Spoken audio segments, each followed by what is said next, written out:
हरिओम। 63तमोऽध्यायः। राजा बलि के प्रति प्रहलाद का वचन तथा बलि का देवसेना पर आक्रमण। वैशंपायन जी कहते हैं, जन्मेजय, बृहस्पति की कही हुई यह सच्ची बात सुनकर अग्निदेव उस रण क्षेत्र में पुनः प्रज्वलित हो उठे, मानो किसी महायज्ञ में घृत की आहुति पाकर वे फिर से धधक उठे हों। समरभूमि में प्रदीप्त अग्नि के द्वारा दैत्यों की सारी मायाएं नष्ट कर दी गईं। माया तथा बल के नष्ट हो जाने पर वे बलि की सेवा में उपस्थित हुए।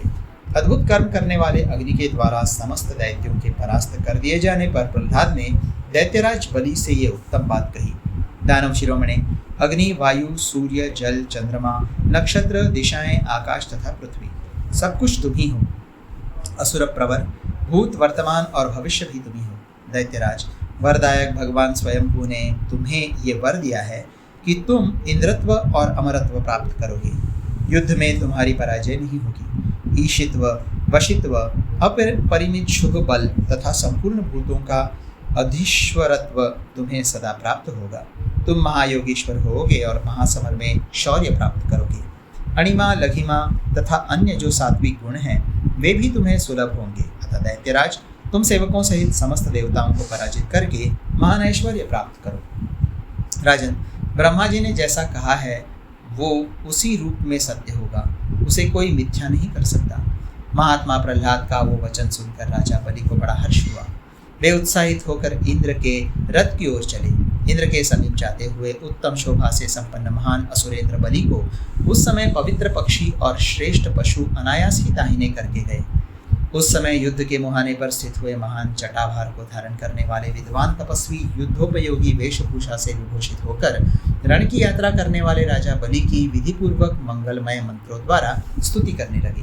तपाए हुए सुवर्ण के विचित्र आभूषणों तथा नाना प्रकार के दिव्य रत्नों से अलंकृत हो उत्तम तेज से प्रकाशमान दानवराज बलि रणभूमि में अग्निशिखा के समान उद्भासित हो रहे थे।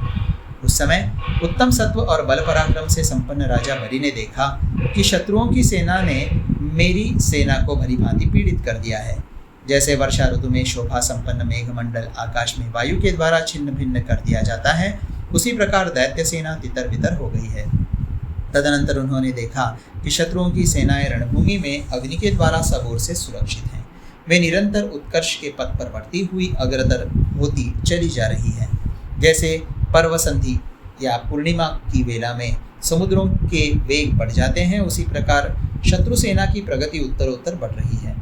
तब वे पराक्रमी राजा बलि समरभूमि में महामनस्वी शत्रुओं पर शूल, शक्ति, रुष्टि, गदा, खड्ग और सायकों की वर्षा करते हुए सिंह, सांड, मतवाले हाथी और वर्षा काल के मेघ की भांति जोर जोर से गर्जना करने लगे। उस रणभूमि में महाबलवान राजा बलि समस्त प्रजाओं को दग्ध कर डालने की इच्छा वाले प्रलयंकर अग्नि के समान अत्यंत घोर रूप में प्रकाशित होने लगे। दिव्यास्त्र ही उन अग्निस्वरूप बलि के धूम थे। उत्तम भुजा ही उन्हें उत्तेजित करने वाली भयंकर वायु थी और पुरुषार्थ एवं पराक्रम ही उस अग्नि को उद्दीप्त करने वाले ईंधन थे। इस प्रकार श्री महाभारत के खिलवाड़ हरिवंश के अंतर्गत भविष्य पर्व में वामन अवतार विषय 63वां अध्याय पूरा हुआ।